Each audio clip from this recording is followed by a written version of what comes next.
ಪಟ್ಟಣದಲ್ಲಿ ಗಿಡ ನೆಡಲು ಮುಂದಾದ ಅಟ್ಟಿ ರುದ್ರ ಟ್ರಸ್ಟ್ ಪದಾಧಿಕಾರಿಗಳು ಶ್ರೀ ಅಟ್ಟಿ ರುದ್ರ ಟ್ರಸ್ಟ್ ವತಿಯಿಂದ 2 ದಿನಗಳ ಕಾಲ ತಿಪ್ಪೇರುದ್ರಸ್ವಾಮಿ ಪುಣ್ಯಕ್ಷೇತ್ರವಾದ ನಾಯಕನಹಟ್ಟಿಯಲ್ಲಿ 200 ಗಿಡಗಳನ್ನ ರಸ್ತೆ ಬದಿಗಳಲ್ಲಿ ಹಾಗೂ 5,000 ಗಿಡಗಳಾದ ಮಾವು, ಬೇವು, ಹಲಸು, ಜಿಂಬೆ ಹಣ್ಣು, ನೇರಳೆ, ಸಪೋಟ, ಹೊಂಗೆ ಮರ ಇತ್ಯಾದಿ ಮರದ ಬೀಜಗಳನ್ನ ಕೆರೆಯ ದಂಡೆಯ ಸುತ್ತಲೂ ಹಾಗೂ ಅವಶ್ಯಕತೆ ಇರುವ ದೇವಸ್ಥಾನದ ಆವರಣಗಳಲ್ಲಿ ಬಿತ್ತನೆ ಮಾಡುವ.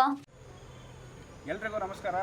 ಹಟ್ಟಿ ರುದ್ರ ಸಂಘ ರಾಯಚೂರು ಶಾಖೆಯಿಂದ ಈ ಪದಗ್ರಹಣ ಕಾರ್ಯಕ್ರಮವನ್ನು ಈ ಕ್ಷೇತ್ರಾಧಿಪತಿ ನಾಯಕನಹಟ್ಟಿ ತಿಪ್ಪೇರುದ್ರಸ್ವಾಮಿಯ ಸನ್ನಿಧಾನದಲ್ಲಿ ನಾವು 200 ಗಿಡಗಳನ್ನು ನೆಡುವುದರ ಮೂಲಕ ಮತ್ತು 5,000 ಸಸಿಗಳನ್ನು ಬಿತ್ತನೆ ಮಾಡೋದರ ಮೂಲಕ ನಾವು ಈ ಕಾರ್ಯಕ್ರಮವನ್ನು ಹಮ್ಮಿಕೊಂಡಿದ್ದೇವೆ.